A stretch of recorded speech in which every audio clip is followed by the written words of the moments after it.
Good evening. Today is Sunday, January 18th, 2026. I'm Rich Stevens, and this is The Cold Take. What you're about to hear is news from this week taken only from primary sources like press conferences and court documents. You can find those sources and attribution for every story at thecoldtake.com. We begin in Minnesota. Tuesday, January 13th, Attorney General Keith Ellison held a press conference. He alleged that in 2 days, city response to ICE has cost over $2 billion in overtime, calling it a, quote, unlawful commandeering of police resources. He accused them of making unconstitutional arrests and using excessive force, calling them, quote, poorly trained, aggressive, and armed agents of the federal state. He filed a lawsuit in federal court the day before, seeking a permanent injunction against the Department of Homeland Security. We have more details posted at thecoldtake.com. Governor Tim Walz released a video on Wednesday, January 14th, accusing the federal government of waging a, quote, campaign of organized brutality against the people of Minnesota. He referred to ICE operations as an occupation and said that, quote, Donald Trump wants this chaos. He wants confusion, and yes, he wants more violence on our streets. He then urged people to peacefully film ICE agents and asked that citizens help him create a, quote, database of the atrocities against Minnesotans. He claimed that he intends to bank evidence for future prosecution. The following day, he released a statement asking the president to, quote, turn the temperature down and, quote, stop this campaign of retribution. U.S. Immigration and Customs Enforcement responded on X, asking the governor to tone down his hostile and inflammatory anti-ICE rhetoric and honor immigration detainers. You can see more at thecoldtake.com.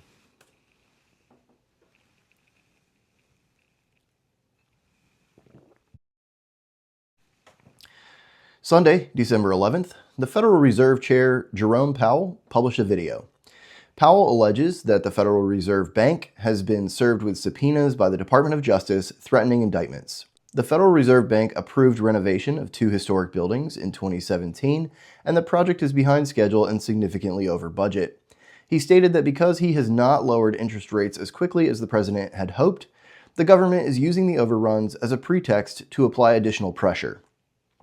U.S. Attorney Jeanine Pirro said on X that, quote, the United States Attorney's Office contacted the Federal Reserve on multiple occasions to discuss cost overruns and the chairman's congressional testimony, but were ignored, necessitating the use of the legal process, which is not a threat. If you like your news on the rocks, give us a like. If a neutral take and a classic delivery is your vibe, hit subscribe. It helps the channel grow and you'll get notified of new videos. And don't forget, share this with your grandpa or your grumpy uncle. Those guys seem to really like this channel. Cheers. Monday, January 12th, New York Governor Kathy Hochul directed the New York Power Authority to build at least 1 new nuclear power plant. She said on X that, quote, New Yorkers need affordable, reliable, clean energy. Nuclear is how we make that happen. New York was home to Indian Point Nuclear Power Plant, which closed in 2021 with the support of then-Governor Andrew Cuomo. Hochul's directive requires at least 1 gigawatt of electricity. That's 0.21 less than needed to power the flux capacitor, but 5 times the capacity of Indian Point. Not quite enough for time travel. Former President Bill Clinton posted to X on Tuesday, January 13th, on behalf of himself and his wife. The Clintons said they will not comply with congressional subpoenas related to the Epstein investigation and will defend themselves if Congress pursues contempt. Last month, their spokesman called on Donald Trump to direct the Justice Department to release all Epstein records referencing Bill Clinton. That request includes documents, transcripts, and photographs. The Clintons did not appear before the scheduled congressional hearing, and Representative James Comer vowed to hold them both in contempt of Congress.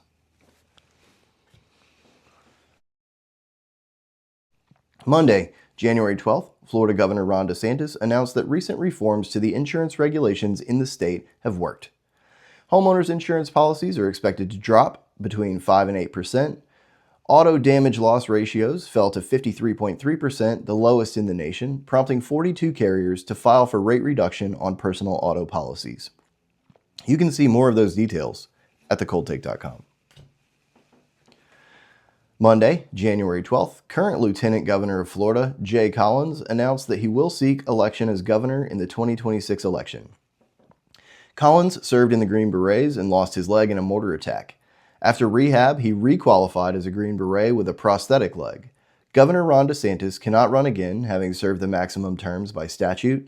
Other Republicans currently declared for the primary race include Florida Congressman Byron Donalds. According to his website, Donalds currently has $45 million in campaign funds and has been endorsed by President Trump. Paul Renner and James Fishback are also declared. I'll tell you the truth. This week, the line between politics and current events is blurry. So we'll say we're moving from politics and into current events now. I've also had a cold all week, so I am struggling. Florida CFO Blaise Ingoglia spoke in Polk County with Sheriff Grady Judd on Thursday, January 14th. They announced a bill filed in the state Senate to further limit illegal immigration. If passed, it will prohibit the use of any language other than English for all commercial driver license procedures, including instruction and testing. It will disallow illegal aliens from filing workers' compensation claims and shift the liability directly to the employer for any injury on the job. It also prevents illegal aliens from opening bank accounts and requires auto insurers to accept fault in any accident involving an illegal or undocumented immigrant. You can see the full text of that bill at thecoldtake.com.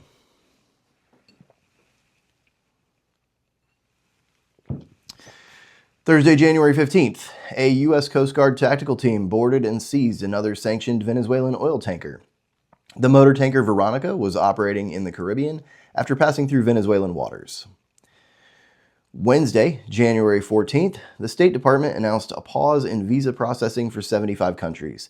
They stated that immigrants from the countries in question take welfare benefits at unacceptable rates. The list of countries includes Afghanistan, Algeria, Egypt, and Somalia. It also includes the Bahamas, Fiji, Barbados, and Thailand. You can find the full list at thecoldtake.com. Macomb County, Michigan Clerk Anthony G. Forlini published a press conference expressing concern over the qualified voter file. His statement alleges that over a 4-month period, 239 non-citizens were found in the county's jury pool. Michigan juries are chosen at random from the driver license database, and the state automatically registers licensed applicants to vote unless they decline. His statement went on to say that 14 of the 239 were registered to vote and that, quote, one appears to have voted several times. We were not able to obtain the data set he referenced in his assertion. Tuesday, January 13th, the Supreme Court heard oral arguments in Little v. Heckox. Idaho state officials are seeking reversal of a lower court's ruling that blocked the Fairness in Women's Sports Act.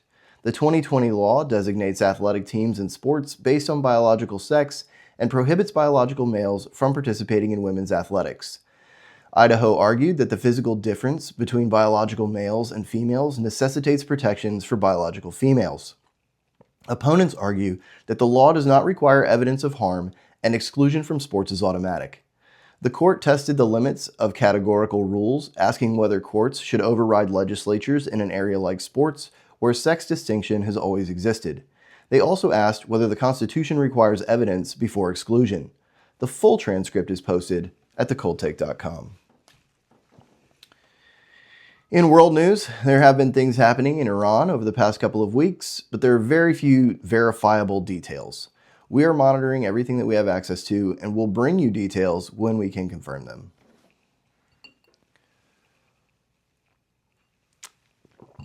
Wednesday, January 14th, Special Envoy to the Middle East, Steve Witkoff, announced the launch of Phase II of the President's 20-point plan to end the Gaza conflict. This comes despite the plan calling for the release of all hostages within 72 hours. The plan was accepted 15 weeks ago, and one hostage, Ron Gavili, has yet to be returned. Phase II aims to demilitarize the Gaza Strip and disarm Hamas. It will establish transitional technocratic government and begin reconstruction. Markets slid this week. The Dow Jones Industrial Average dropped 145 points, closing at 49,359. NASDAQ lost 156 points, ending the week at 23,515. The S&P 500 lost 26 points, finishing up at 6,940. Gold did what gold does and gained $95 with futures trading closing at $4,595 per ounce on Friday. Moving to sports, Thursday, January 14th, the U.S. Attorney for the Eastern District of Pennsylvania held a press conference and published a release. He announced the unsealing of indictments from a 3-year investigation that included 17 NCAA Division I men's basketball teams and dozens of athletes in fixed games. He alleges that the conspiracy originated in China in 2022 with Antonio Blakeney, former LSU and Chicago Bull basketball player.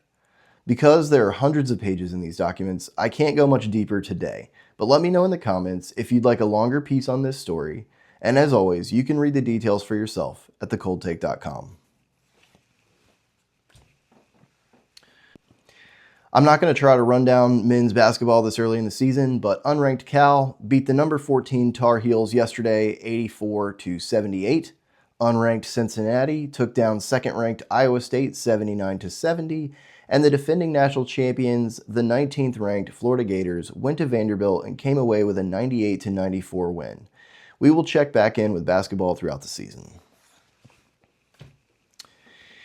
In the NFL, John Harbaugh has accepted a 5-year deal to coach the New York Giants. He was fired by the Ravens only 1 week ago. This weekend is the divisional round of the playoffs, with 2 games last night and 2 today. Last night's early game was the Bills at the Broncos. The Bills kicked a late field goal to tie the game and extend their season briefly before Denver kicked a game-winning field goal minutes later. The final of that game was 33-30, but Broncos quarterback Bo Nix broke a bone in his ankle and will be out for the remainder of the season.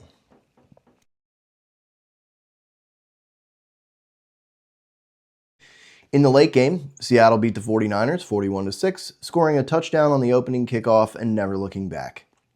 Today, Houston plays New England at 3, and the LA Rams play the Bears at 6:30. And like it or not, that's what happened. I'm Rich Stevens, and this has been The Cold Take.